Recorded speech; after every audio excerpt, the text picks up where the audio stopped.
India's Prime Minister Narendra Modi seems to be the flavor of the season, and he's usually popular at home going by the exit polls and approval ratings, and he's been harshly criticized in the Western media. Soon after the exit poll results came out, Pakistani media, for one, began their Modi bashing. Many channels voiced their reservations about the return of Modi. The print media wasn't far behind. The Dawn, for one, carried a piece today titled "If Modi Returns." The article calls BJP a Hindu supremacist party and paints a rather grim picture of India's minorities if Modi returns to power. Interestingly, the article also focuses on Article 370 and Kashmir. Just for perspective, here's Pakistan's record on minorities. They formed 15% of the country's population at the time of independence. Now they have been reduced to less than 2%. We also suggest you read up about Asia Bibi. Meanwhile, the Western press has been busy tracking the world's biggest election. The Economist told Indians not to vote Modi. The Time magazine put him on the cover page as India's divider-in-chief. And now we have Britain's acclaimed newspaper, The Guardian, with perhaps the meanest take on India and Modi. The Guardian piece does not have a title. It is an assertion, even a threat. It reads, 5 more years of Narendra Modi will take India to a dark place. It begins with an account of the scale of Indian elections and criticism of the Prime Minister over his poll promises of 2014. Some would say that is normal.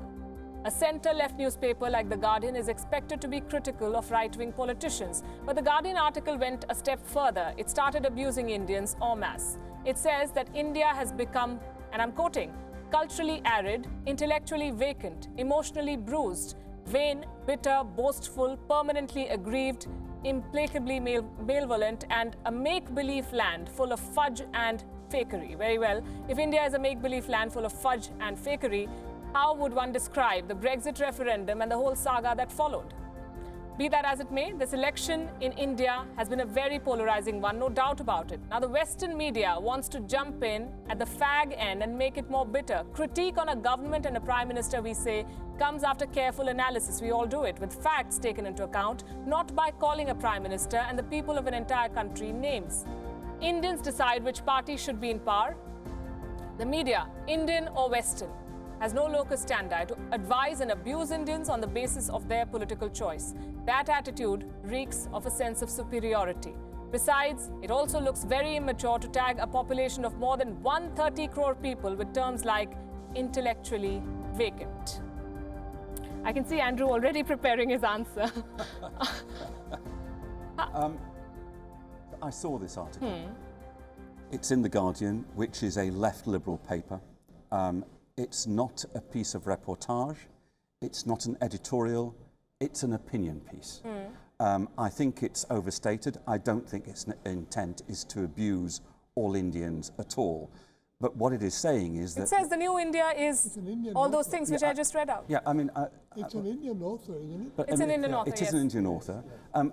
I mean, I just think it's wrong to say that India is intellectually vacant, and I can see it's offensive, but I don't think it's intended to abuse all Indians. It's a overstated article. I'm not excusing it. It's an overstated article. But there is a viewpoint which needs to find expression that the Hindutva style that Narendra Modi brings to India is illiberal, intolerant, and diminishes minorities and makes minority communities, particularly Muslims and Christians, feel and seem less Indian than others. And this is the central argument, I think, of this piece. A similar argument was put much more articulately and much more effectively by Harshmanda in The Hindu today. It didn't use the overblown language, but it made the point that secular India, the India of its founding constitution, is in many people's eyes in danger. That's a viewpoint that I think needs to be rehearsed in the public domain. Since it's such a polemical subject, I want to ask you this. We talk about electronic meddling. We talk about data mining on social media. When the press, Indian or foreign, tries to influence voter choices, does that also amount to election meddling? Well, yes and no, but I think what we are seeing is the great derangement, to borrow a phrase from Amitav Ghosh. And it's not about climate change. This derangement is about a tectonic shift in India's narrative, in the idea of India. And the foreign media has been unable to stomach this, and there's a sense, as you rightly said, of superiority, of condescension towards what's happening in India, which is what I object to. It's not a respectful analysis like what happened why did the narrative change? But it's talking down and saying, you guys, you're barbaric, you are, intolerant, you're this or that. And it's uniform. I think Michael Safi, who is the Guardian's correspondent in Delhi, is a very seasoned and authoritative journalist. Amy Kasmin, who reports for the Financial Times, they are trying to explain the new currents in India in a way that is not condescending, does not reflect any sense of superiority. Look at Time, look at the Washington Guardian, Post. look at Wall Street Journal, look at Washington Post. I've been following them, I've even been tweeting about some of these. This person, I've tracked all his articles in the Guardian, and in 2009 when UPA 1 came, he was glowing with, how this decisive victory, as you were saying, suggests that secularism is alive, but more needs to be done. So, I think that there's a great delusion, and the idea that India is always the land of the exotic, unexplainable, the menagerie of monsters. Snake charmers. Yeah, as India, it is in Midnight's Children. I just want to say one more thing.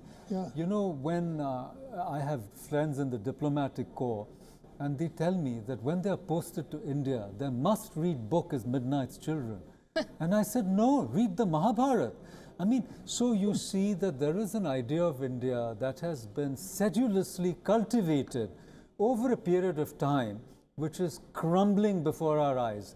And what's happening is this derangement and outrage that India doesn't hold true anymore. Right. I want to broaden this. Has it become? I did not read Midnight Children. I can tell you there is within the diplomatic corps. I can tell, having been in it, there are But you didn't read the Mahabharata either. I can assure you. I did in fact read the Mahabharata. But it wasn't a And the part of your Ramayana kit. as well, and It the wasn't a Ramayana part as of well. your kit to prepare for India, You was have it? two different kinds of people. You have some who come, because they see India as a good place to go, because they have a big house and they have servants and that sort of thing. But you also have some who come who love the country, posting, who really love it, Yes. who love this country. I'm sure. And you have in the British High Commission. So you cannot say that diplomats are somehow unaware of the beauty of this country and the culture. They are. Right. I want to broaden this, and I want to say India is that there is this inherent bias, it seems, in the majority of the press to deride all things right-wing. It happens to Donald Trump in America, and it's happening to Narendra Modi in India. But what it is, partly it is an expatriate bias. Just as people think Trump must be a horrible man because, the way he is. India is the second largest investor in UK and the largest employer of manufacturing workers. And after Brexit, UK is going to need India for a free trade treaty. And, the whole balance has changed. And it's no longer possible for people to think, oh, UK is just a dark continent. India is just a dark continent of billions of poor people. This is so old-fashioned. They really have to wake up. Time magazine has to wake up. I'm out of time. I'm completely out of time. I think we should have allotted more time to this one. It seems to be the most interesting discussion. You remember, May You Be the Mother of 100 Sons, Elizabeth Bumiller? It's standard. You come as a diplomat's wife, then you write this authoritative book on India, and it simply regurgitates the colonial tropes. That's not going to work anymore. Her husband was not a diplomat, by the way. Her husband was not a diplomat, by the way. Her husband was not a diplomat, by the way. But he was a bureau chief. I mean, it's the same community. Thank you. But he wasn't a diplomat. We'll discuss this tomorrow. We have the full day. Thank you very much for joining. This is India Election Watch, and do join us for our special coverage tomorrow, Result Day coverage, right here on Wion.